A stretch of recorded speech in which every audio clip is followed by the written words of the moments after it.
ஆண்டவராக இயேசு கிறிஸ்துவை நம்பும் பொழுது கிறிஸ்து நம்முடைய வாழ்க்கையில் அதிசயம் செய்கிறவராக இருக்கின்றார், அற்புதம் செய்கிறவராக இருக்கின்றார். எங்கள் ஒவ்வொருவரையும் விடுதலைக்குள் அவர் வழி நடத்துகின்றவராக இருக்கின்றார். இந்த நாளிலும் இயேசுவின் நாமம் உங்கள் வாழ்க்கையில் இருக்கிற கட்டுக்களை கட்டவிழ்க்கின்றதாக இருக்கின்றது.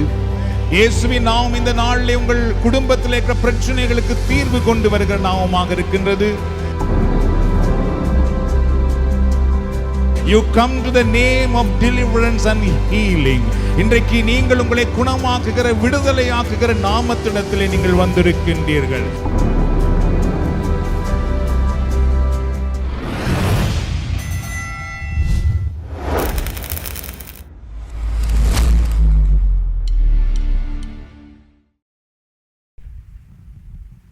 நாம் இறைவனுடைய வார்த்தையை தியானிக்கலாம்.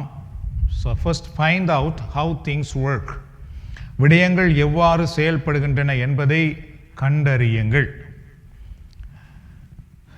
If you want to see real change in your life, the first key to seek knowledge and understand how things work.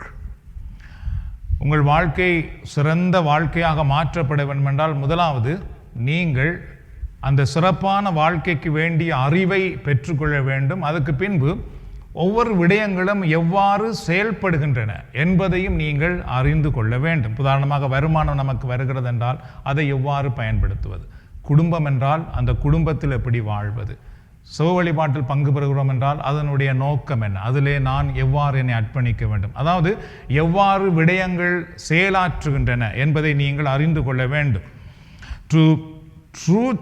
To truly change your life, you need ideas. உங்களுடைய வாழ்க்கை உண்மையாகவே மாற்றப்பட வேண்டும் என்றால் உங்களுக்கு சிறந்த யோசனைகள், சிறந்த திட்டங்கள் மிக மிக தேவையான ஒன்றாகும். Because there is not anything in ideas can change. ஏனென்றால் சிறந்த யோசனைகளால், சிறந்த திட்டங்களால் மாற்ற முடியாத விடயங்கள் ஒன்றுமே இல்லை. ஆகவே எங்களுடைய சிந்தனைகள் சிறப்பாக மாறும் பொழுது நம்முடைய வாழ்க்கை சிறப்பாக மாறும். சில நல்ல விடயங்களை நாங்கள் கற்றுக்கொள்ளும் பொழுது அதன் வழியாக எங்கள் வாழ்க்கை, எங்கள் குடும்பத்தின் நிலைகள் மாற்றப்படுகிறது. The major issue is not lack of resources but the lack of ideas.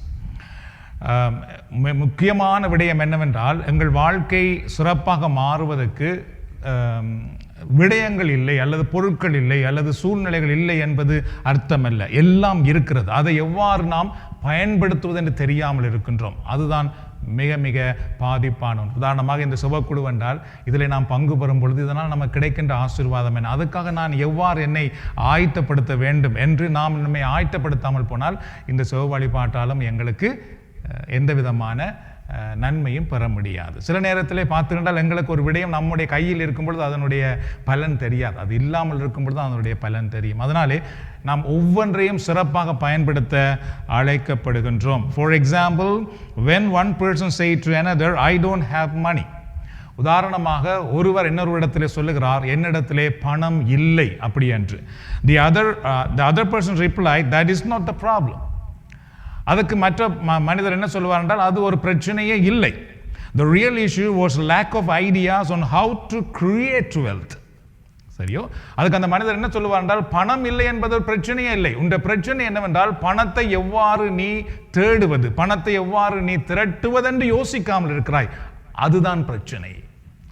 அந்த பணத்தை பெற்றுக்கொள்வதற்கு நான் என்ன செய்ய வேண்டும் என்று நீ செயல்படாமல் இருக்கிறாய், அதுதான் பிரச்சனையே தவிர பணம் இல்லை என்பது பிரச்சனை இல்லை அப்படின்னு சொல்லி கொடுப்பார்.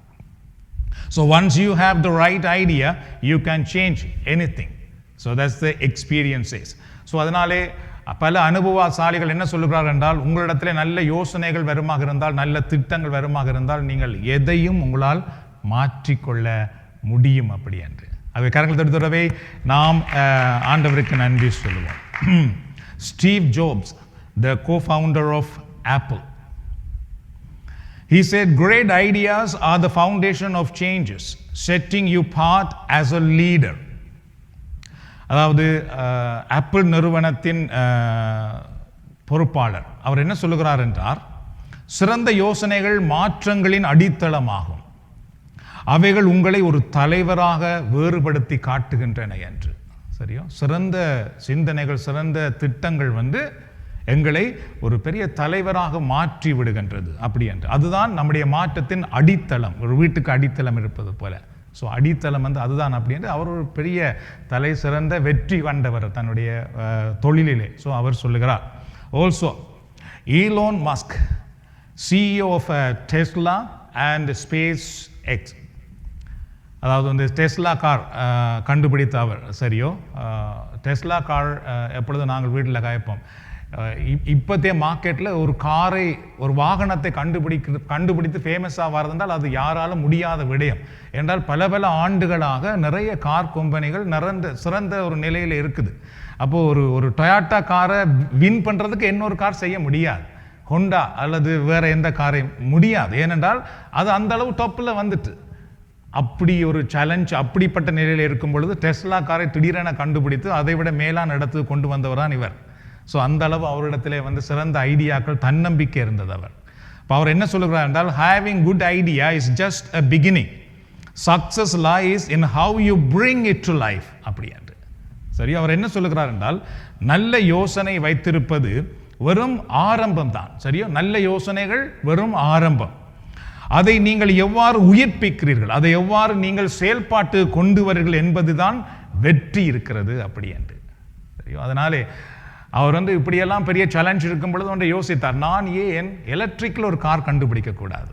எல்லாரும் கேஸில் ஓடிக்கொண்டிருக்கும் பொழுது நான் ஏன் எலக்ட்ரிக்கில் ஒரு கார் கண்டுபிடிக்கக்கூடாது? யோசித்தார் பாருங்கள். அதை செயல்படுத்துவதற்கு தைரியமாக பல இடத்திலே மணி வேண்டினார், லோன் எடுத்தார், தைரியமாக அதில் இறங்கினார். அவர் இறங்கும் பொழுது எல்லாரும் சிரித்திருக்கிறார்கள். என்ன மொக்கு வேலை செய்கிறார் அப்படின்னு. யாருமே இன்வெஸ்ட் பண்ண அவருக்கு முன்வரவில்லையா? But he took challenge. இன்றைக்கு வந்து அவர் இவ்வளவு ஃபேமஸாக இருக்கிறார். ஸோ அவர்கள் எல்லாம் நமக்கு சொல்லித் தருவது என்னவென்றால், உங்கள் வாழ்க்கையிலே பெரிய உச்சியை உங்களால் தொட்டுக்கொள்ள முடியும். எத்தனை சேலஞ்ச் இருந்தாலும் அதை தாண்டி மேலே வர முடியும். நீங்கள் சிறந்த யோசனைகளை உங்களுக்கு கொண்டு வந்தால், சிறந்த திட்டங்களை உங்கள் குடும்பத்துக்குள் கொண்டு வந்தால், அதுக்கு பின்பு அதை செயல்பட நீங்கள் ஆரம்பிப்பீர்களாக இருந்தால் நிச்சயமாக உங்களுடைய எதிர்காலம் மேலே வந்துடும். இப்போ நீங்கள் யோசிக்கூடாது, என்னடா இது, நான் ஒரு கோயிலுக்கு வந்து போதனை கேட்க வந்தால் இவர்கள் என்னவோ சொல்லி கொண்டிருக்கிறார்களே என்று. நான் ஏன் இதெல்லாம் சொல்லுகிறேன் என்றால், நிறைய மக்கள் கிறிஸ்தவர்கள் நம்மை நாம் ஏமாற்றிக் கொள்ளுகிறோம். என்னவென்றால், நாம் ஒன்றும் செய்கிறதில்லை, எதுவிதமான மாற்றத்தை நம்ம கொண்டு வருவதற்காக நாம் தயாராகுவதில்லை. எங்களுடைய உள்ளத்தையே நாங்கள் மாற்ற மாட்டோம். ஆனால் ஆண்டவரே என்னை ஆசீர்வதியும் என்று மன்றாடி கொண்டிருப்போம். இதனாலே மற்றவர்கள் எங்களை பார்த்து சில நேரம் ஏளனம் பண்ணுகிறார்கள். நீங்கள் இவ்வளவு காலம் கிறிஸ்தவர்களாக இருந்து என்ன பிரயோசனம்? இவ்வளவு காலம் வழிபாட்டிலே போய் நீங்கள் என்னத்தை கண்டீர்கள்? அப்படி என்று கேட்கிறவளுக்கு வந்து விடுகிறது. அதனாலே faith is one hand and also you have to move yourself, move forward yourself. அது another hand. ரெண்டு கையும் எங்களுக்கு இருப்பது போல நாங்கள் ஒரு பக்கம் ஃபெய்த்தை வைத்திருக்க வேண்டும், இன்னொரு பக்கம் சிறந்த ஆலோசனைகளை பெற்று நாம் செயல்பட வேண்டும். அப்பொழுது நிச்சயமாக நம்மால் எந்த விதமான உச்சி நிலையையும் அடைய முடியும். So tonight the promise of God is my plan for you is to prosper. So இன்று இரவு ஆண்டவர் எங்களுக்கு கொடுக்கின்ற வாக்குத்தத்தம் என்னவென்றால், உங்களுக்கான எனது திட்டம் நீங்கள் செழிப்பதாகும். சரியோ? இது கடவுளுடைய ஒரு பெரிய திட்டம். அதனால எப்படிப்பட்ட சூழ்நிலையில் இருந்தாலும் இந்த வாக்குத்தத்தத்தை இன்றைக்கு நமக்கு சொந்தமாக்கிக் கொள்வோம். First you have to understand that God has a plan for your life. That plan is for you to prosper. முதலாவது நாம் ஒன்றை அறிந்து கொள்ள வேண்டும், எங்களை பற்றி கடவுளுக்கு ஒரு திட்டம் இருக்கிறது, ஒரு யோசனை இருக்கிறது. அது என்னவென்றால், இங்கு வந்திருக்கிற எல்லாரை குறித்தும் கடவுளுக்கு ஒரு திட்டம், ஒரு யோசனை இருக்குது. சரியோ? நாம் கோயிலுக்கு வந்து யாரையோ பார்க்கறதுக்கு இங்கே வரவில்லை, பிராக்கு பார்த்து கொண்டிருப்பதற்கு இங்கு வரவில்லை, நேரத்தை கழிப்பதற்கு இங்கு வரவில்லை. கடவுளுடைய திட்டத்தை அறிவதற்கு வந்திருக்கிறோம். என்னை குறித்தும் உங்களை குறித்தும் கடவுள் வைத்திருக்கிற ஒரு திட்டம் என்னவென்றால், நாங்கள் செழிப்பாக வர வேண்டும், நல்ல நிலைக்கு வர வேண்டும், நிறை வாழ்வை நாம் பெற்றுக்கொள்ள வேண்டும் என்பது கடவுளுடைய ஒரு திட்டமாகும். ஒரு தடவை கரங்களை தட்டி நாம் ஆண்டவருக்கு நன்றி கூறுவோம். In Jeremiah chapter 29 verse 11, God says, "For I know the plans I have for you, declares the Lord, plans to prosper you and not to harm you, plans to give you hope and a future." எரேமியாவின் நூல் 29ஆம் அதிகாரத்திலே 11வது இறைவார்த்தை பாருங்கள். ஏனெனில் கடவுள் கூறுகிறார், ஏனெனில் உங்களுக்காக நான் வைத்திருக்கும் திட்டங்கள் எனக்கு தெரியும் அன்றோ. சரியோ, கடவுளுக்கு தெரியும் அந்த திட்டம். அவை வளமான எதிர்காலத்தையும் நம்பிக்கையும் உங்களுக்கு அளிப்பதற்கான நல்வாழ்வின் திட்டங்களை அன்றி கேடு விளைவிப்பதற்கான திட்டங்கள் அல்ல என்கிறார் ஆண்டவர்.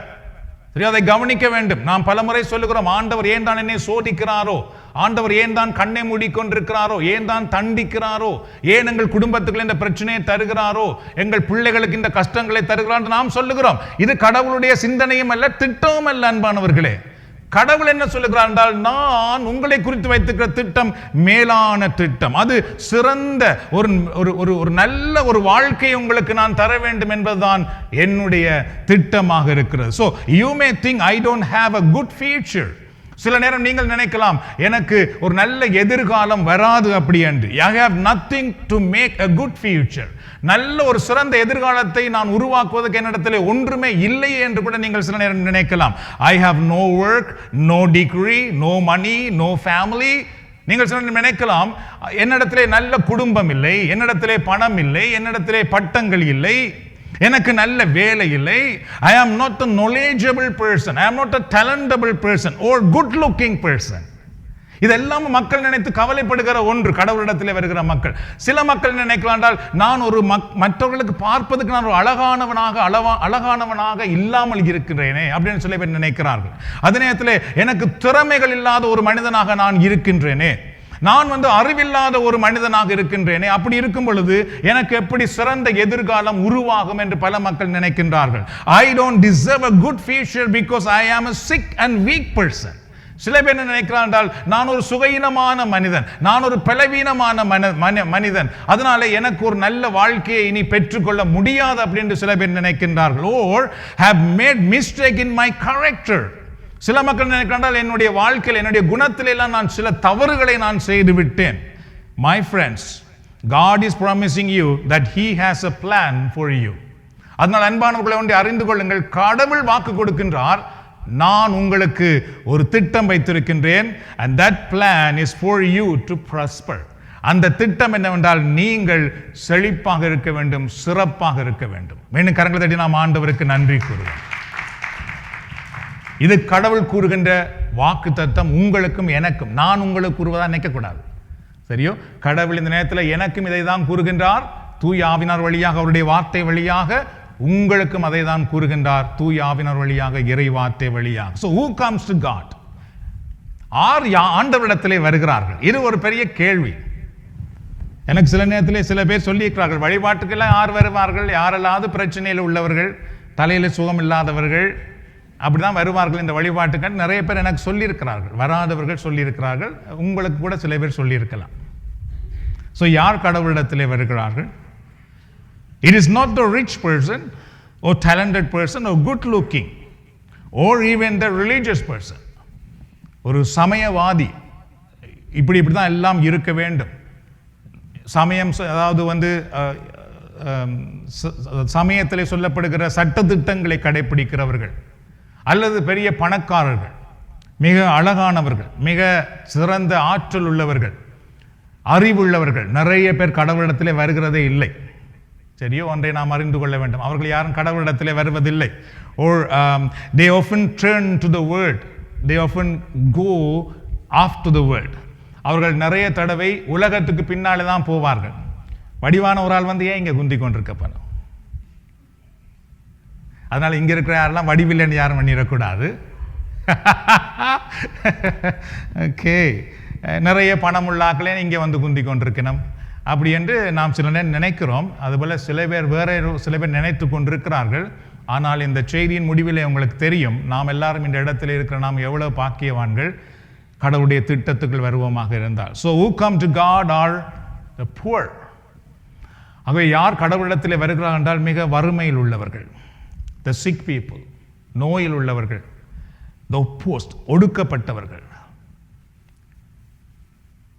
or the deserted, அதாவது கைவிடப்பட்ட மக்கள், orphans, அநாதைகள், the outcasts, அதாவது புறக்கணிக்கப்பட்ட மக்கள், and the uneducated people.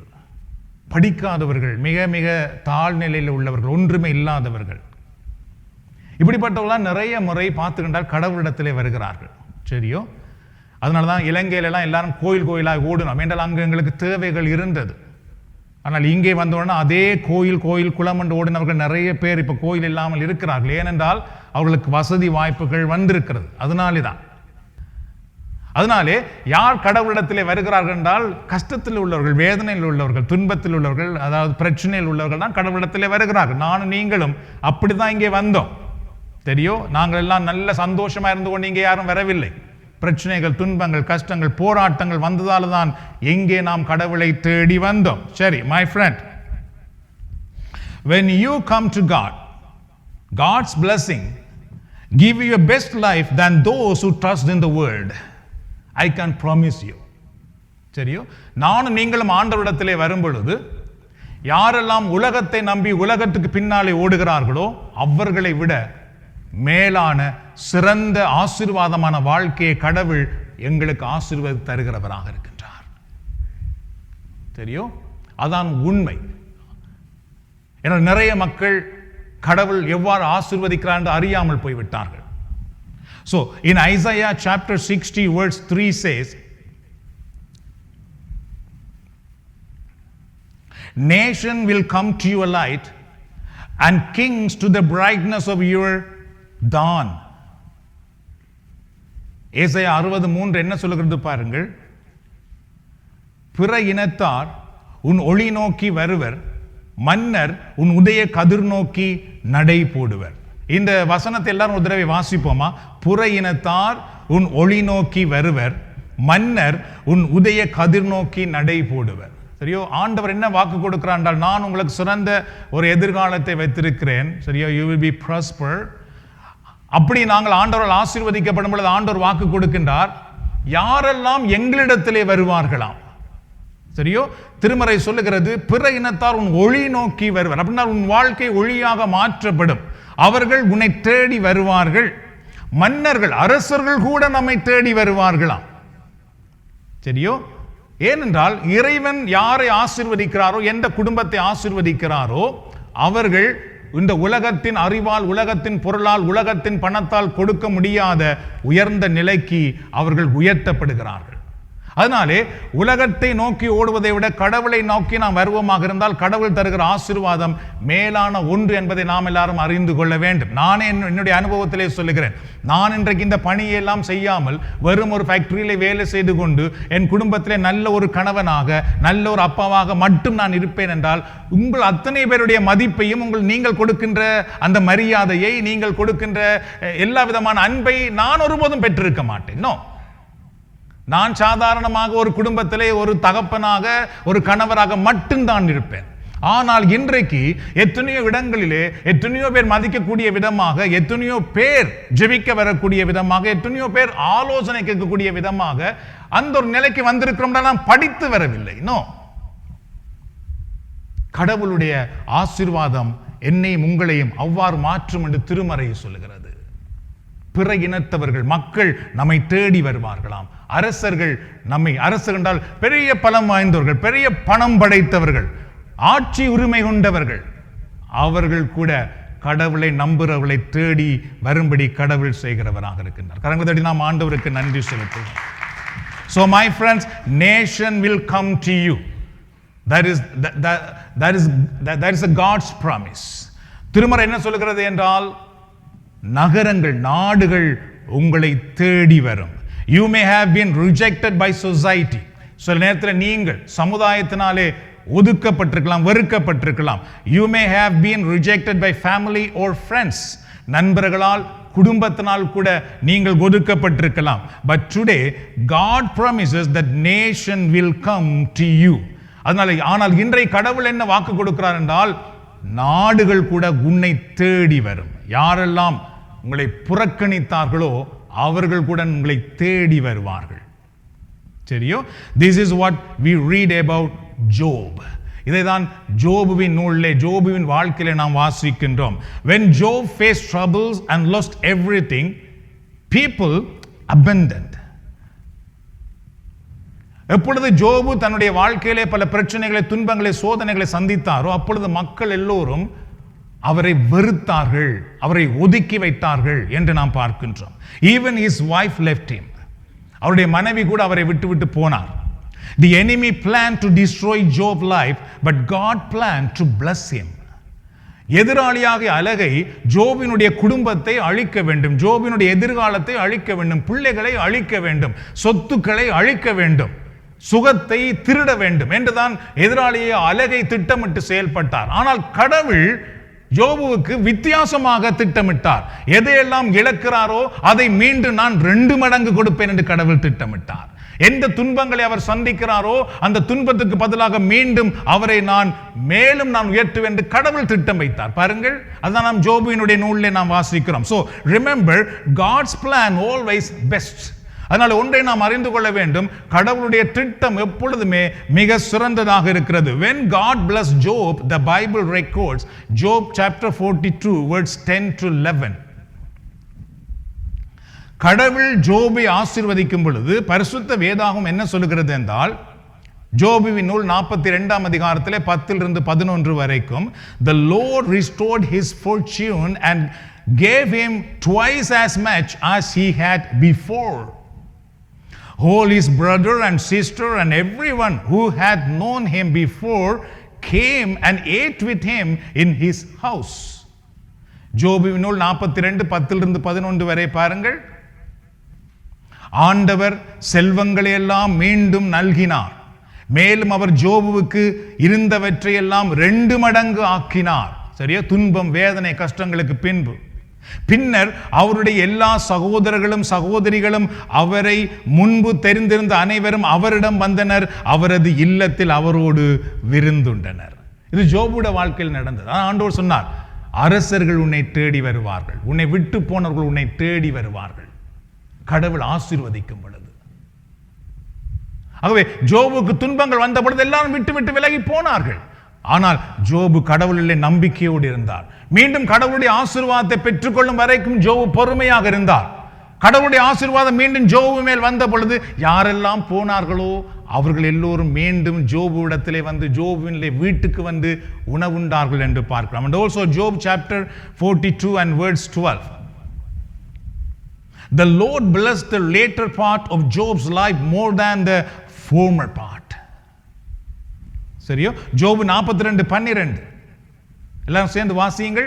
ஜோபுவின் முன்னைய நாட்களில் இருந்ததை விட பின்னைய நாட்களில் ஆண்டவர் அதிகமாக ஆசி வழங்கினார். எல்லாரும் கரங்கள் தட்டி நாம் ஆண்டவருக்கு நன்றி கூறுவோம். அன்பான சகோதர சகோதரிகளே, கத்தோலிக்க புதுவாழ்வு கூட்டத்தில் இருக்கிற நாம் எல்லோரும் இதை ஒன்றை அறிந்து கொள்ள வேண்டும். எங்களுடைய சென்ற ஆண்டு ஆசீர்வாதங்களை விட இந்த ஆண்டு ஆசீர்வாதம் கூடுதலாக இருக்கும். கடவுள் எங்களை எப்பொழுதுமே உயர்த்துகிறவராக இருக்கின்றார். எங்களுடைய கடந்த காலத்தை விட எங்களுடைய நிகழ்காலம், எங்களுடைய எதிர்காலம் எப்பொழுதுமே உயர்ந்ததாக சிறந்ததாக இருக்க வேண்டும் என்றால் அது கடவுளுடைய திட்டம். அதுக்காகத்தான் நாம் எல்லாரும் இந்த இடத்திலே வருகின்றோம். சும்மா இந்த இடத்துல வந்து ஒரு கோப்பியும் ஒரு வடையும் சாப்பிட்டு போறதுக்கு இங்க வரையில நாங்க யாரும். நோ. கடவுளுடைய உன்னதமான ஆசீர்வாதத்தை பெற்று நாங்கள் உயர்ந்த நிலைக்கு வருவதற்காகத்தான் இங்கே நாம் வருகின்றோம். இதைதான் திருமறை சொல்லுகிறது. இதைதான் நானும் நம்ப வேண்டும், நீங்கள் நம்ப வேண்டும். இதை தான் நாம் பற்றி ஜெபிக்க வேண்டும். பல முறை சொல்லியிருக்கிறேன். தனி ஜெபம் எப்படி செய்யறது? இதை திறந்து வாசித்தீர்கள் என்றால் உடனே அதற்கு மேலே கையை வைத்து ஜெபம் பண்ணுங்கள். ஆண்டவரே, ஜோபுவினுடைய முன்னைய நிலைமையை விட பின்னைய நிலைமையை அதிக ஆசீர்வாதமாக மாற்றினீர். அதுபோல இந்த ஆண்டிலே நானும் ஜெபிக்கிறேன், என்னுடைய கடந்த காலத்தை விட என்னுடைய எதிர்காலம் மிக சிறந்ததாக மாற்றப்படுவதாக. பாருங்கள், அந்த ஜெபம் உங்கள் குடும்பத்திலே, உங்கள் வாழ்க்கையிலே பெரிய ஆசீர்வாதத்தை கொண்டு வரும். நாம் ஜெபிக்காமல் போய்விடுகிறோம் பல முறை இவ்வாறு. அதனால எப்பொழுதும் சொல்லுகிறேன், ஜெபிக்க கற்றுக்கொள்ளுவோம். அதுமே முக்கியமான ஒன்று. ஜெபம் நம்முடைய வாழ்க்கையிலே பரலோக வாசலை திறக்கிறது. And also Job chapter 42 verse 16 to 17. After this Job lived 140 years. He saw his children and their children to the 4th generation. And so Job died an old man and full of years. இதுவும் நம்ம எல்லாருக்கும் தேவையான ஒன்றுதான். ஜோபு 42 16 17 வரை பாருங்கள். பின்பு ஜோபு 140 ஆண்டுகள் வாழ்ந்தார். தம் பிள்ளைகளையும் பிள்ளைகளின் பிள்ளைகளையும் 4ஆம் தலைமுறை வரை கண்டுகளித்தார். இவ்வாறு ஜோபு முதுமை அடைந்து பல்லாண்டு வாழ்ந்து இறந்தார். இது ஜோபுக்கு மட்டும் சொல்லப்படவில்லை அன்பானவர்களே. இது ஜோபுக்கு மட்டும் கடவுள் செய்ததல்ல. கடவுளை நம்புகிற ஒவ்வொருவருக்கும், கடவுளுடைய திட்டத்திலே வாழுகிற ஒவ்வொருவருக்கும். ஜோபு தன்னுடைய வாழ்க்கையிலே நோய் வந்த பொழுது வீட்டிலே கூட இருக்க முடியவில்லை. அவரால் சாம்பலிலே வந்து ரோட்டிலே வந்திருந்து சாம்பலை தன் உடலிலே பூசிக்கொண்டு ஒரு கல்லை எடுத்து தன்னுடைய உடலை சுரண்டி கொண்டிருந்தாராம். ஒரு நேரத்தில் அவர் பெரிய மதிப்புக்குரியவராக இருந்தார்.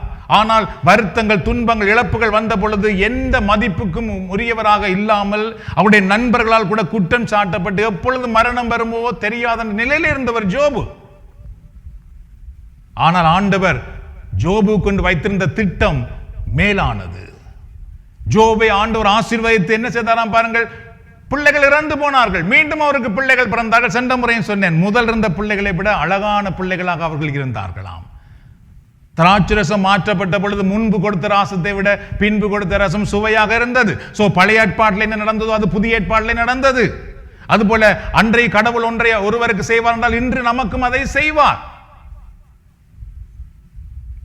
ஜோபுனுடைய பிள்ளைகளை மட்டும் கொடுத்ததில் சொத்துக்களை கொடுத்தார், மனைவி மீண்டும். அதுக்கு பின்பு அவர் சுகம் பெற்று அவர் எத்தனை ஆண்டுகள் இருந்தாராம் பாருங்கள். 140 ஆண்டுகள். 4 தலைமுறைகளை அவர் கண்டார் அப்படி என்று பார்க்கிறோம். 4 தலைமுறைகளை அவர் கண்டு மகிழ்ந்து அவர் முதிர் வயதிலே அவர் இறந்தார். பல்லாண்டு காலம் வாழ்ந்து அவர் இறந்தார். So trust in God's plan. அதனாலே நானும் நீங்களும் கடவுளுடைய திட்டத்திலே நம்பிக்கை வைப்பதற்காக அழைக்கப்படுகிறோம். So my friends, if you trust God, He will bless you and prosper you more than those who trust the world. மீண்டும் நான் தான் சொல்லுகிறேன், நானும் நீங்களும் உண்மையாகவே கடவுளை நம்புவோமாக இருந்தால் இந்த உலகத்தை நம்புகிறவர்களை விட கடவுளை நம்புகிறவர்களை அதிகமாக ஆசீர்வதிக்க வல்லவராக இருக்கின்றார். அதை நாம் நம்ப வேண்டும், அதை நம்முடைய உள்ளத்திலே இருத்த வேண்டும், அதை தரிசனமாக நாம் பார்க்க வேண்டும். ஆண்டவர் இயேசு கூட சொல்லுவார், கடவுளின் அரசை முதலில் தேடுங்கள், உங்கள் தேவைகள் எல்லாம் உங்களுக்கு சேர்த்து கொடுக்கப்படும். அதனாலே நான் கடவுளுக்கு ஊழியம் செய்வதனால், கூட்டத்துக்கு போவதனால், நான் எப்படி லீவ் எடுப்பது, ஐயோ இங்கு போவதனால் அதை நான் இழக்கப் போகிறேனே என்றெல்லாம் நீங்கள் யோசிப்பீர்களாக இருந்தால் கடவுள் கொடுக்கிற ஆசீர்வாதத்தை நீங்கள் பெற்றுக்கொள்ள முடியாது. கடவுள் நிமித்தம் நீங்கள் எதையெல்லாம் இழக்கிறீர்களோ, ஆண்டவர் பேதுருவுக்கும் சொல்லுவார், நீ எதையெல்லாம் கடவுள் நிமித்தம் இழக்கிறீ அது 100 மடங்கு உனக்கு திருப்பி தரப்படும், இந்த உலகத்திலும் சரி மேலும் சரி. இதெல்லாம் சும்மா வார்த்தைகள் அல்ல, இதுதான் கடவுள் நமக்கு கொடுத்திருக்கிற ஆசீர்வாதத்துக்குரிய வார்த்தைகள். இதை நாம் நம்புவோமாக இருந்தால் ஆண்டவர் அவ்வாறு நம்மை, நம்முடைய குடும்பத்தை, நம்முடைய பிள்ளைகளை, எதிர்காலத்தை அவர் ஆசீர்வதிக்கிறவராக இருக்கிறார். மீண்டும் கரங்களை தட்டி நாம் ஆண்டவருக்கு நன்றி செலுத்துவோமா? God will bless your later years more than the former. இப்பொழுது இருப்பதை விட உங்களுடைய பின்னைய நாட்களை இன்னும் சிறப்பாக அவர் ஆசீர்வதிக்க வல்லவராக இருக்கிறார். He will bless you to see your children and their children future or fortune. உங்களுடைய பிள்ளைகளுடைய எதிர்காலத்தை, சிறப்பான செழிப்பான வாழ்க்கையை நானும் நீங்களும் காணும்படி கடவுள் ஆசீர்வதிக்கிறவராக இருக்கின்றார். உலகத்தை நம்புறவர்கள் இந்த ஆசீர்வாதங்களை கனமுறை இழந்து விடுகிறார்கள், குடும்பத்தை இழந்து நிற்கிறார்கள், பிள்ளைகளை இழந்து நிற்கிறார்கள். ஆனால் நானும் நீங்களும் அப்படி அல்ல. நோ, கடவுள் எங்களுக்கு பிள்ளைகளை கொடுத்திருக்கிறார் என்றால் அதை திருமறை சொல்லுகிறது, அவர்கள் எங்களுக்கு கொடுக்கப்பட்ட அம்பார துணியிலே உள்ள அம்புகளை போன்றவர்கள். அவர்கள் நீதிமன்றத்தில் நிற்கும் பொழுது அவர்கள் தலைகுனிந்து போவதில்லை. கடவுள் அதற்காகவே பிள்ளைகளை கொடுத்திருக்கின்றார். Because of God's favor on you, people will come to you, my friends. கடவுளுடைய ஆசீர்வாதம் எங்கள் மேல் இருப்பதனால், கடவுளுடைய அருள் எங்கள் மேல் இருப்பதனால் மக்கள் நம்மை தேடி வருவார்கள். அதான் திருமறை சொல்லுகிறது. ஆம், எங்களை தேடி வரும். Manager will come to you. You don't need to beg to the manager. நீங்கள் போய் உங்களுடைய கம்பெனி தலைவரிடத்திலே பிச்சை எடுக்க வேண்டிய அவசியம் இல்லை. நோ, அவர்கள் உங்களை தேடி வரும்படி ஆண்டவரால் உங்களை ஆசீர்வதிக்க முடியும். CEO will come to you. பெரிய தொழில் அதிபர்கள் கூட உங்களிடத்திலே வரும்படி கடவுள் செய்வார். அப்படிதான் தானியேல் நூலிலே வாசிக்கிறோம், யோசேப்பின் வாழ்க்கையில எல்லாம் வாசிக்கின்றோம். Right opportunities will come to you when you seek God. நீங்கள் கடவுளை தேடுவீர்களாக இருந்தால் சரியான வாய்ப்புகள் உங்களை தேடி வரும். சரியோ? நீங்கள் அதை தேடுவதற்காக பெரிய கஷ்டப்பட்டு கொண்டு நிறைய வருத்தப்பட்டு கொண்டு இருக்க வேண்டிய அவசியம் இல்லை. நோ, நீங்கள் ஆண்டவரை சரியாக தேடுவீர்களாக இருந்தால் உங்களுக்கு வேண்டிய opportunity will come to you. உங்களை தேடி அவைகள் வரும்படி கடவுள் செய்வார். The right partner will come to you. All the young people should listen this. The right partner. சரியோ? சும்மா not the random partner. The right partner will come to you. சரியான ஏற்ற துணை உங்களை தேடி வரும்படி கடவுள் கொண்டு என்றார். The right partner is very important. Not the marriage. The life is important. So அதனாலே இந்த சரியான ஏற்ற துணை வர வேண்டும். எனக்கு ஜூடி வந்திருக்காட்டி நான் எங்க எப்படி நின்று போதிக்கிறது? எங்கட அம்மா முந்தி சொல்லுவா, லைக் உனக்கு யாரை நான் கல்யாணம் பேசுறது, நீ இந்த பணிக்கு ஒத்துழைக்கிற மாதிரி யாரை நான் கல்யாணம் பேசுறது? அதான் அம்மா அப்படி நினைச்சது சரியான சிந்தனை. பட் காட் brought, கடவுள் கொண்டு வந்தார். கடவுளுக்கு தெரியும் யாரை கொண்டு வர வேண்டும், யார் வந்தால் நாங்கள் சரியாக முன்னேற முடியும், யார் வந்தால் எங்களுடைய ஊழியத்தை நாங்கள் சிறப்பாக செய்ய முடியும். அவர்கள் மட்டும் வந்து நீங்கள் பணிக்கு வாருங்கள் என்று என்னை சொல்லாமல் போயிருந்தால் இந்த பணிக்கு நான் வந்திருக்க முடியாது. வேலையை விட்டு வர போகிறேன், வேலையை விட்டுட்டு வா, கடவுள் உங்களுக்கு உணர்த்தினால் நீங்கள் விட்டு வாருங்கள், அவ்வளவுதான் சொன்னார்கள். அதுக்கு பிறகு ஒரு பதில் கூட சொல்லவில்லை. அப்படி அவ்வாறு கடவுள் எங்களுக்கு ஏற்ற துணையை அவரால் கொண்டு வர முடியும். இதுதான் எல்லா பெற்றோரும் நம்ப வேண்டும், எங்கள் பிள்ளைகளுக்காக, எல்லா வாலிபர்கள் நம்ப வேண்டும் அவருடைய எதிர்காலத்துக்காக. Wherever you go you will see favor. எங்கெல்லாம் நீங்கள் போகிறீர்களோ அங்கெல்லாம் உங்களுக்கு வாய்ப்புகள், உதவிகள் கிடைப்பதை உங்களால் காண முடியும். Whatever you do you will see prosperity. நீங்கள் எதெல்லாம் செய்கிறீர்களோ அதிலே நீங்கள் செழிப்பை காண்பீர்கள். சில நேரம் நீங்களே நினைப்பீர்கள், நான் ஒன்றுமே செய்யவில்லையே, இதில் எவ்வாறு எனக்கு இவ்வளவு நன்மைகள் வருகிறது? ஆம், அதுதான் கடவுளுடைய ஆசீர்வாதம். இந்த உலகத்தில் உள்ளவர்கள் நிறைய பாடுபடுவார்கள், கஷ்டப்படுவார்கள். நானும் நீங்களும் கிணறு கொண்டுவோம், அதிலே தண்ணீரை கடவுள் கொண்டு வருவார். ஹல்லேலூயா. மீண்டும் கரங்களை தட்டி நாம் ஆண்டவருக்கு நன்றி செலுத்துவோம். The meaning of shalom. shalom என்ற வார்த்தையின் அர்த்தம். Last week we learned about the Hebrew word shalom. சரியோ? நாம் எல்லாம் கூட்டமடிய ஒருவருக்கும் shalom என்று விஷ் பண்றோம். சரியோ? அதை நாம் சென்ற முறை பார்த்தோம். எபிரேய வார்த்தைகளே ஷாலோம் என்ற வார்த்தைக்கு அர்த்தம் என்ன என்று நாம் பார்த்தோம். You will be blessed by shalom when you come to God. நானும் நீங்களும் கடவுளிடத்திலே வரும் பொழுது ஷாலோம் என்ற வார்த்தையினால், அந்த எபிரேய வார்த்தையினால் நாம் ஆசீர்வதிக்கப்படுகின்றோம். அதனுடைய அர்த்தம் என்னென்றால், being blessed by shalom means, shalom ஆசீர்வதிக்கப்படுகின்ற அர்த்தம் என்னவென்று பார்த்தீர்கள் என்றால், the first one, the inner peace. நம்முடைய உள்ளத்தில் ஏற்படுகின்ற ஒரு தெய்வீக சமாதானம், a heart at rest free from fear and anxiety. சரியோ? நாம் ஆண்டவரை தேடும் பொழுது என்ன உண்டாகிறது பாருங்கள், பயத்தில் இருந்து, தேவையில்லாத திகில்களில் இருந்து ஆண்டவர் எங்களை விடுதலையாக்கி தெய்வீக சமாதானத்தை கொடுப்பார். மற்றவர்கள் எல்லாரும் பயந்து கொண்டிருப்பார்கள், நாம் அமைதியாக இருப்போம். பயம், திகில் நம்முடைய உடல்ல நிறைய வருத்தங்களை கொண்டு வரும். நாளைக்கு வேலை இல்லாமல் போனால் என்ற பயம் எத்தனையோ பேருக்கு நித்திரை இல்லாமல் இருக்கிறது. வேலை இல்லாமல் போய்விட்டதே எத்தனையோ பேருக்கு ஹார்ட் அட்டாக் வந்திருக்குது.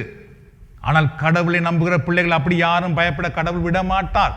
வேலை இல்லாமல் போகும் பொழுது கடவுள் உறுதி தருவார், உனக்கு இன்னும் இதை விட நல்ல வேலை கிடைக்க போகுது என்று சமாதானத்தை கொடுப்பார். சரியோ? இந்த பிளஸிங் எல்லாம் கடவுளால் தான் நமக்கு கிடைக்கும், பணத்தால் கிடைக்காது, அறிவால் நமக்கு கிடைக்காது.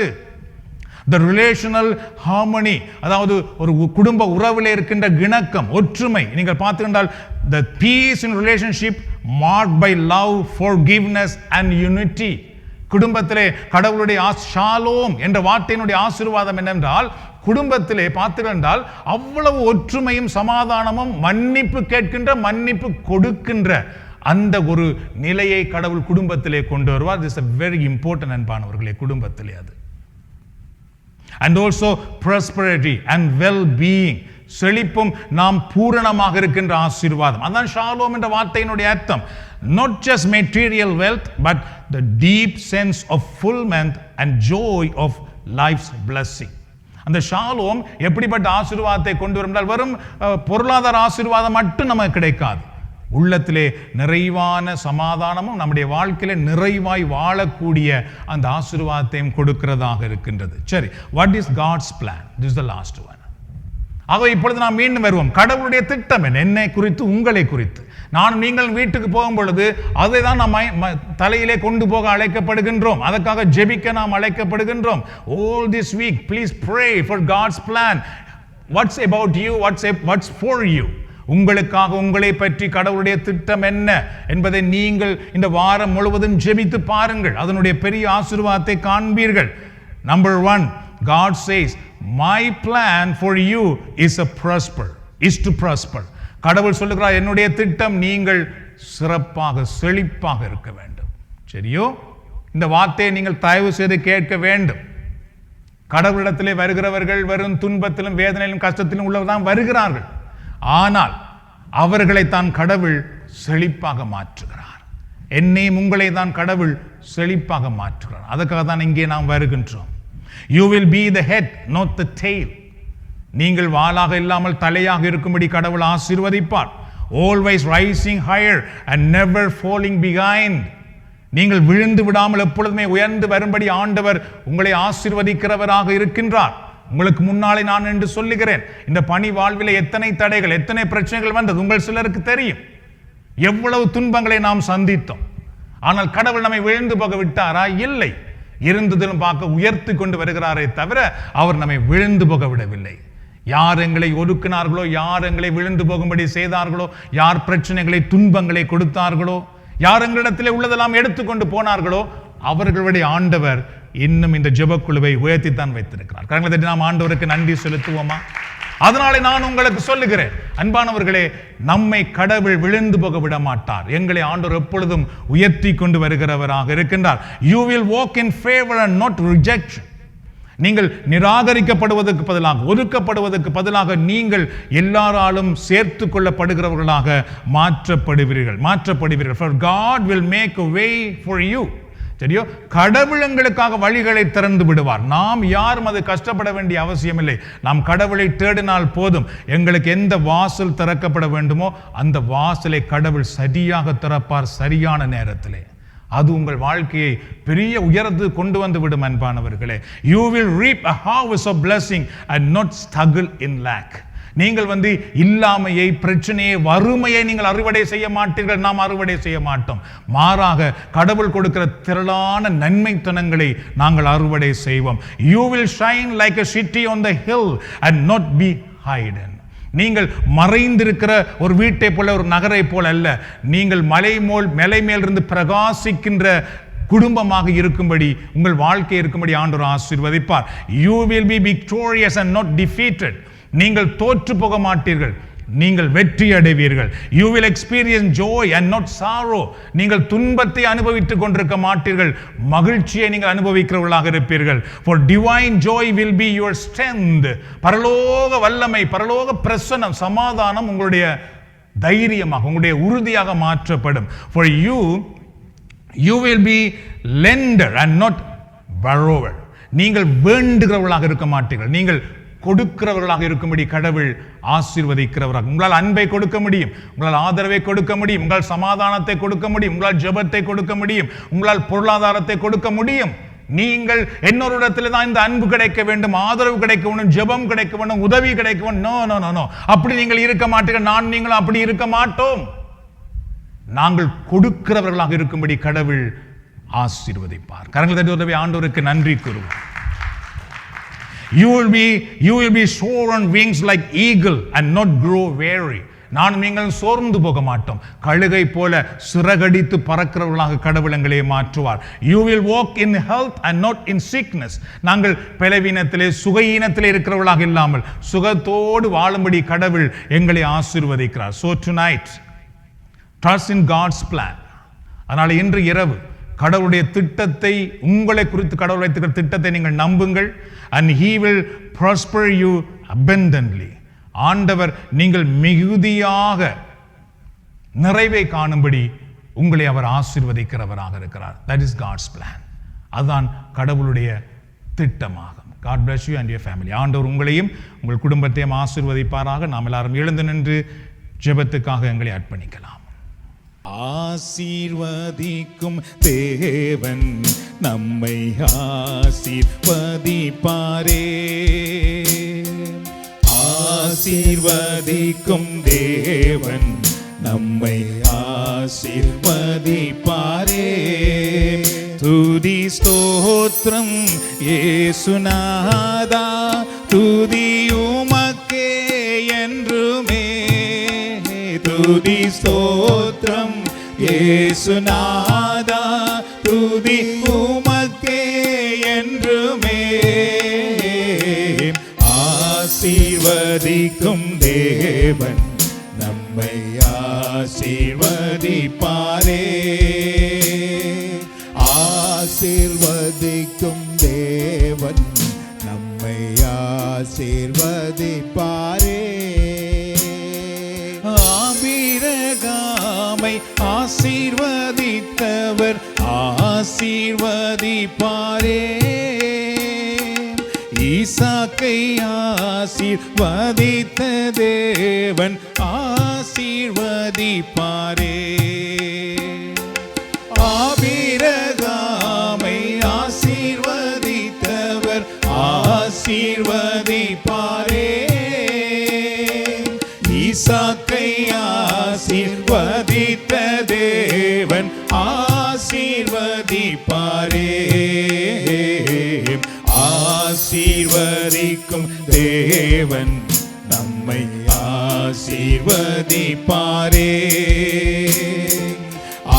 ஆசீர்வதிக்கும் தேவன் நம்மை ஆசீர்வதிப்பாரே. அன்னாளை ஆசீர்வதித்த தேவன் ஆசீர்வதிப்பாரே. ஆகாரை ஆசீர்வதித்த தேவன் ஆசீர்வதிப்பாரே. அன்னாளை ஆசீர்வதித்த தேவன் ஆசீர்வதிப்பாரே. ஆகாரை ஆசீர்வதித்த தேவன் ஆசீர்வதிப்பாரே. ஆசீர்வதிக்கும் தேவன் நம்மை ஆசீர்வதிப்பாரே. எல்லாரும் நம்பிக்கையோடு சொல்லுவோம். ஆசீர்வதிக்கும் தேவன் நம்மை ஆராதிக்கிற ஆண்டவரே ஆசீர்வதிப்பாரே. யாக்கோபை ஆசீர்வதித்த தேவன் ஆசீர்வதிப்பாரே. யாப்பேசை ஆசீர்வதித்த தேவன் ஆசீர்வதிப்பாரே. யாக்கோபை ஆசீர்வதித்த தேவன் ஆசீர்வதிப்பாரே. யாப்பேசை ஆசீர்வதித்த தேவன் ஆசீர்வதிப்பாரே. ஆசீர்வதிக்கும் தேவன் நம்மை ஆசீர்வதிப்பாரே. ஆசீர்வதிக்கும் தேவன் நம்மை ஆசீர்வதிப்பாரே. நாம் இப்பொழுது ஆண்டவருடைய ஆசீர்வாதத்துக்காக கடவுளை நோக்கி பார்ப்போம். ஆண்டவர் வாக்கு மாறாதவர். அவர் சொன்னதை நிறைவேற்றி காட்டுகிறவராக இருக்கின்றார். ஆண்டவர் ஏசாயா இறைவாக்கினர் வழியாக கூறியது, நான் உங்களுக்கு வைத்திருக்கிற திட்டம் நீங்கள் நிறைவடைவீர்கள், செழிப்படைவீர்கள். ஆகவே இந்த இடத்திலே வந்திருக்கிற ஒவ்வொருவரையும் ஆண்டவர் எல்லா விதங்களிலும் ஆசீர்வதிக்க விரும்புகிறார். அதற்காக இப்பொழுது ஆண்டவரை நோக்கி பார்ப்போம். வெறும் பொருளாதார ஆசீர்வாதம் மட்டுமல்ல, சமாதானம், உடல் சுகம், குடும்ப ஒற்றுமை, தூய ஆவியானவருடைய அபிஷேகம் எல்லாவற்றையும் ஆண்டவர் எங்களுக்கு நிறைவாக தர விரும்புகிறார். ஆண்டவரை நோக்கி பார். அன்பின் ஆண்டவரே, இந்த நாளில் இங்கு வந்திருக்கிற ஒவ்வொருவருக்காக நாங்கள் உமக்கு நன்றி கூறுகிறோம். உம்முடைய வாக்குத்தத்தத்துக்காக நாங்கள் உமக்கு நன்றி கூறுகிறோம். உலகத்தால் கொடுக்க முடியாது, பொன்னால் வெள்ளியால் கொடுக்க முடியாது, ஆனால் உம்முடைய வார்த்தையினால் எங்களை கொடுக்க முடியும் என்று நாங்கள் நம்புகிறோம் ஆண்டவரே. ஆகவே இந்த நாளில் இங்கு வந்திருக்கிற ஒவ்வொருவருடைய வாழ்க்கையை குறித்தும் நீர் வைத்திருக்கிற மகத்தான திட்டத்துக்காக நாங்கள் உமக்கு நன்றி கூறுகின்றோம். நாங்கள் இந்த நாளிலே பார்த்தது போல ஜோபுவினுடைய முன்னிலைமையை விட பின்னிலைமையை நீர் ஆசீர்வதித்து காட்டினீர். ஜோபை விட்டு போனதெல்லாம் மீண்டும் ஜோபு இடத்திலே வரும்படி நீர் ஆசீர்வதித்து காட்டினீர். அதுபோல இந்த நாளிலும் இங்கு வந்திருக்கிற ஒவ்வொருவரும் இயேசுவின் நாமத்தினால் ஆசீர்வதிக்கப்படுவார்களாக. இவர்களுடைய முன்னிலைமையை விட இவர்களுடைய பின்னிலைமை அதிக ஆசீர்வாதம் நிறைந்ததாக இருப்பதாக. கடவுளை தேடினதினால் நாங்கள் இவ்வாறு இருக்கின்றோம் என்று இவர்கள் அறிக்கை செய்யும்படியாக, சான்று பகரும்படியாக ஆண்டவருடைய கரம் இவர்களை ஆசீர்வதிக்கும்படி நான் மன்றாடுகிறேன். இவர்கள் கடவுளை தேடினதினால் தான் இவர்களுடைய குடும்பம் ஆசீர்வதிக்கப்படுகிறது என்று இவர்களுடைய உறவுகள், இவர்களுடைய நண்பர்கள், இவர்களுடைய குடும்பத்தில் உள்ளவர்கள் அத்தனையும் அறிக்கை செய்யும்படி ஆண்டவருடைய கரம் இவர்களை ஆசீர்வதிப்பதாக. இவர்கள் ஆண்டவரை தேடுவதனால் தான் இவர்களுடைய பிள்ளைகளை ஆண்டவர் ஆசீர்வதிக்கிறார் என்று இவர்களை சார்ந்தவர்கள் எல்லோரும் கண்டுகொள்ளும்படி ஆண்டவருடைய கரம் இப்பொழுது இவர்களை ஆசீர்வதிப்பதாக. ஆண்டவரே, இங்கு வந்திருக்கிற ஒவ்வொருவருடைய வாழ்க்கையை குறித்தும் நீர் வைத்திருக்கிற திட்டம் துன்பமானவைகள், வேதனையானவைகள் அல்ல, மாறாக மேலானவைகள் என்பதை நாங்கள் அறிந்திருக்கிறோம் ஆண்டவரே. ஆகவே இந்த நேரத்தில் இவர்களுடைய வாழ்க்கையிலே இவர்களுக்காக வந்து தங்க வேண்டிய ஆசீர்வாதங்கள் அத்தனையும் இயேசுவின் நாமத்திலே இப்பொழுது இவர்கள் மேல் வந்து தங்குவதாக. இவர்களுக்காக இப்பொழுது வானத்தின் கதவுகள் திறக்கப்படுவதாக. உங்களுக்காக என் வானத்தின் கதவை திறப்பேன் என்று வாக்கு கொடுத்திருக்கிற ஆண்டவரே, இந்த நேரத்திலே இவர்கள் செழிப்படையும்படியாக ஆண்டவருடைய ஆசீர்வாதம் இறங்கி வருவதாக. இவர்கள் குணமடையும்படியாக ஆண்டவருடைய வல்லமை இறங்கி வருவதாக. இவர்கள் பலனடையும்படியாக பரலோக வல்லமை இறங்கி வருவதாக. இவர்கள் சான்று பகரும்படியாக ஆண்டவருடைய வல்லமை இறங்கி வருவதாக. இவர்களுடைய எல்லை புறங்கள் எல்லாம் ஆண்டவருடைய ஆசீர்வாதங்கள் இறங்கி வருவதாக. அன்றைக்கு இஸ்ராயேல் மக்கள் இருந்த இடத்தை சுற்றிலும் மன்னா விழுந்ததென்று நாங்கள் பார்க்கிறோமே, அதுபோல இவர்கள் இருக்கும் இடத்தை சுற்றிலும், இவர்கள் வேலை செய்யும் இடத்தை சுற்றிலும், இவர்கள் போகின்ற இடத்தை சுற்றிலும் ஆசீர்வாதம் இவர்களுக்கு வருவதாக. இவருடைய பிள்ளைகள் போகும் இடங்களிலே, இவருடைய பிள்ளைகள் வேலை செய்யும் இடங்களிலே, இவர்கள் பிள்ளைகள் பழகுற இடங்களிலே உம்முடைய ஆசீர்வாதம் இறங்கி வருவதாக. இது கடவுளால் தான் ஆனது என்று இவர்கள் காணும்படி ஆண்டவர்கள் தலை நிமிரும்படி செய்வீராக. இது கடவுளால் தான் நடந்தது என்று இவர்கள் உம்மை போற்றும்படி ஆண்டவருடைய ஆசீர்வாதம் இவர்களை ஆசீர்வதிப்பதாக. நன்றி ஆண்டவரே. எல்லோரும் தடவை ஆண்டவருக்கு நன்றி கூறுவோம். இந்த நேரத்திலே ஆண்டவரே, நீர் எங்களை ஆசீர்வதிப்பதற்காக நன்றி என்று சொல்லுங்கள். அதே நேரத்திலே ஆண்டவரே, என்ன நீர் ஆசீர்வதியும் என்று ஆண்டவரிடத்திலே கேளுங்கள். ஆண்டவர் உங்களை இந்த நேரத்திலே ஆசீர்வதிக்கட்டும். உங்கள் உள்ளத்தை உயர்த்தி, உங்கள் குரலை உயர்த்தி, ஆண்டவரே என்ன நீர் ஆசீர்வதியும் ஆண்டவரே, என் குடும்பத்தை ஆசீர்வதியும் ஆண்டவரே, என் பிள்ளைகளை ஆசீர்வதியும் ஆண்டவரே, என்னுடைய இப்போதைய நிலைமையை விட என்னுடைய பின்னைய நிலைமை ஆசீர்வாதமாக இருக்கட்டும் ஆண்டவரே. எனக்கு இப்பொழுது இருக்கிற கஷ்டங்கள் நீங்கட்டும் ஆண்டவரே, என் வேதனைகள் இல்லாமல் போகட்டும் ஆண்டவரே, என் நோய்கள் குணமடையட்டும் ஆண்டவரே, என் பிள்ளைகளுக்கு சிறந்த எதிர்காலம் வரட்டும் ஆண்டவரே, என் பிள்ளைகள் செல்வந்தர்களாக மாற்றப்படட்டும் ஆண்டவரே, என் பிள்ளைகள் கடன் வேண்டக்கூடாது ஆண்டவரே, என் பிள்ளைகள் கடன் கொடுக்கிறவர்களாக இருக்க வேண்டும் ஆண்டவரே. இந்த ஆண்டவருடைய கரம் எங்களை தொடட்டும், ஆண்டவருடைய கரம் எங்களை ஆசீர்வதிக்கட்டும் என்று நீங்கள் கதறி அழுங்கள், ஆண்டவரிடத்திலே கேளுங்கள். ஆண்டவர் உங்களை ஆசீர்வதிக்கிறவராக இருக்கின்றார். ஹல்லேலூயா,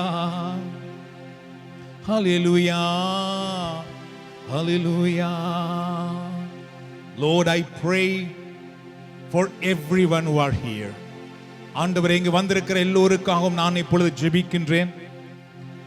May they be the head and not tail. இவர்கள் யாரும் வாளாகாமல் தலையாய் இருக்கும்படி உம்முடைய கரம் இவர்களை ஆசீர்வதிப்பதாக. Lift them higher and keep them from falling behind. இவர்கள் ஒருபோதும் விழுந்து விடாதபடி எப்பொழுதும் மேலே இருக்கும்படி உம்முடைய கரம் இவர்களை ஆசீர்வதிப்பதாக. Grant them your favor and protect them from rejection. எல்லா விதமான ஒதுக்கப்படுகிற நிலைமையிலிருந்து இவர்களை விடுதலை ஆக்கி இவர்கள் எப்பொழுதும் சிறப்பாக இருக்கும்படி உம்முடைய அருளை தரும்படி நாங்கள் மன்றாடுகின்றோம். Be their way maker and guide their steps, Lord. இவர்கள் எடுத்து வைக்கிற ஒவ்வொரு காலடிகளையும் நீர் ஆசீர்வதித்து இவர்களுக்கு நீர் பாதைகளை உருவாக்கி கொடுக்கும் கடவுளாக இருக்கும்படி நான் மன்றாடுகிறேன். Bless them with abundance and keep them from lack, my Lord. இவர்கள் எல்லா விதமான இல்லாமையிலிருந்து விடுதலை ஆகி எப்பொழுதும் எல்லாவற்றிலும் நிறைவாய் இருக்கும்படி இவர்கள் நீர் ஆசீர்வதித்து உயர்ந்த இடத்தில் நீர் வைத்திருப்பீராக. Let their life shine brightly for your glory, God. உம்முடைய நாமத்தின் மகிமைக்காக எப்பொழுதும் இவர்களுடைய வாழ்க்கை பிரகாசமாய் இருக்கும்படி நீர் ஆசீர்வதிப்பீராக. Give them victory in every challenges, my Lord. இவர்கள் சந்திக்கிற எல்லா சவால்களிலும் இவர்கள் வெற்றி அடையும்படி நீர் ஆசீர்வதிப்பீராக. Fill their hearts with joy and remove their sorrow, God. அவர்களுடைய வாழ்க்கையில துன்பங்கள் எல்லாம் நீர் எடுத்துவிட்டு அவர்களை எப்பொழுதும் மகிழ்ச்சியாக இருக்கும்படி நீர் ஆசீர்வதிப்பீராக. Let your joy be their strength. ஆண்டவரே, நீர் கொடுக்கிற சமாதானம் அவர்களை எப்பொழுதும் வலுப்படுத்துறதாக இருக்கும்படி நான் ஜெபிக்கின்றேன். Make them lender, not borrowers. ஆண்டவரே, இவர்கள் வேண்டுகிறவர்களாக இல்லாமல் கொடுக்கிறவர்களாக இருக்கும்படி நீர் ஆசீர்வதிப்பீராக. Bless the work of their hands. இவர்கள் செய்கின்ற அனைத்து காரியங்களையும் நீர் ஆசீர்வதிப்பீராக. Strengthen them to soar like eagle. ஆண்டவரே, கழுகை போல இவர்கள் உயர பறக்கும்படி நீர் ஆசீர்வதியும். Keep them healthy and free from sickness. சகலவிதமான நோய்களிலிருந்து இவர்களை பாதுகாத்து ஆரோக்கியமாய் இருக்கும்படி நீர் ஆசீர்வதித்திரணும். Pour out your blessing on everyone, everywhere they go.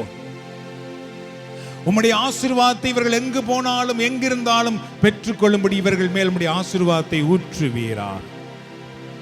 May they walk in victory, joy and abundance. இவர்கள் எப்பொழுதும் நீர் கொடுக்கின்ற நிறைவுக்குள்ளே, வெற்றிக்குள்ளே, சமாதானத்துக்குள்ளே நடந்து செல்வார்களா. ஆண்டவரே, எங்கள் ஜெபத்தை கேட்பதற்காக நாங்கள் உமக்கு நன்றி கூறுகிறோம். எங்கள் மன்றாட்டை கேட்டு எங்களை ஆசீர்வதிப்பதற்காக நன்றி கூறுகிறோம். எல்லாரும் மீண்டும் தடவை ஆண்டவருக்கு நன்றி கூறுவோமா? ஹல்லேலூயா, ஹல்லேலூயா. எல்லாரும் வாய்களை திறந்த ஆண்டவருக்கு நன்றி கூறுவோம். எல்லாரும் ஒரே குழுவாக ஆண்டவர் எங்களை ஆசீர்வதிப்பதற்காக, ஆண்டவர் இந்த நாளில் எங்களை தன்னுடைய திட்டத்துக்குள் கொண்டு வந்திருப்பதற்காக, அவருடைய திட்டத்தை எங்களுக்கு வெளிப்படுத்தி இருப்பதற்காக, எங்களை ஒரு சிறந்த நிலைக்கு ஆண்டவர் உயர்த்துவதற்காக ஹல்லேலூயா நன்றி செலுத்துகிறோம் ஐயா, நன்றி செலுத்துகிறோம். நல்லவரே, அன்புள்ளவரே, நன்றி செலுத்துகிறோம். நன்றி செலுத்துகிறோம் ஐயா, நன்றி செலுத்துகிறோம். நல்லவரே, அன்புள்ளவரே, நன்றி செலுத்துகிறோம். நாம் ஆராதிக்கும் தேவன் நல்லவர், விடுவிக்க வல்லவரே. நாம் ஆராதிக்கும் தேவன் நல்லவர், விடுவிக்க வல்லவரே. எரிகின்ற அக்கினிக்கும் ராஜாவுக்கும் விடுவிக்க வல்லவரே. எரிகின்ற அக்கினிக்கும் ராஜாவுக்கும் விடுவிக்க வல்லவரே. நாம் ஆராதிக்கும் தேவன் நல்லவர், விடுவிக்க வல்லவரே. நாம் ஆராதிக்கும் தேவன் நல்லவர், விடுவிக்க வல்லவரே. நன்றி செலுத்துகிறோம் ஐயா, நன்றி செலுத்துகிறோம். நல்லவரே, அன்புள்ளவரே, நன்றி செலுத்துகிறோம். லோருமாக ஆண்டவர் எங்களை ஆசீர்வதித்திருப்பதற்காக நன்றி கூறுவோம். ஆண்டவர் எங்களுக்கு சுகத்தை கொடுப்பதற்காக நன்றி கூறுவோம். ஆண்டவர் எங்களுக்கு செழிப்பை கொடுப்பதற்காக நன்றி கூறுவோம். நன்றி செலுத்துகிறோம். உருமாக ஆராதிக்கின்றோம். உம்மை ஆராதிக்கின்றோம். ஆண்டவரே உம்மை ஆராதிக்கிறோம், மகிமைப்படுத்துகிறோம். உள்ளவரே ஆராதிக்கின்றோம்.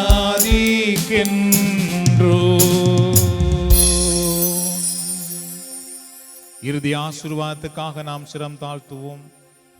ஆண்டவராகிய கடவுள் எப்பொழுதும் உங்களை வழி நடத்துவதற்காக உங்களுக்கு முன்னும், எப்பொழுதும் உங்களை பாதுகாப்பதற்காக உங்களுக்கு பின்னும், எப்பொழுதும் உங்களை ஆசீர்வதிப்பதற்காக உங்களுக்கு மேலும் இருந்து உங்களை வழி நடத்துவாராக. ஆண்டவராக இயேசு கிறிஸ்துவின் அருளும் கடவுளின் அன்பும் பரிசுத்த ஆவியின் ஐக்கியமும் நம் அனைவரோடும் நம்முடைய குடும்பத்திலும் எப்பொழுதும் இருப்பதாக. பிதா சுதன் பரிசுத்த ஆவியின் பெயராலே ஆமென். ஆண்டவர் விட்டு சென்ற சமாதானத்தை ஒருவரோடு பகிர்ந்து கொள்ளுவோம்.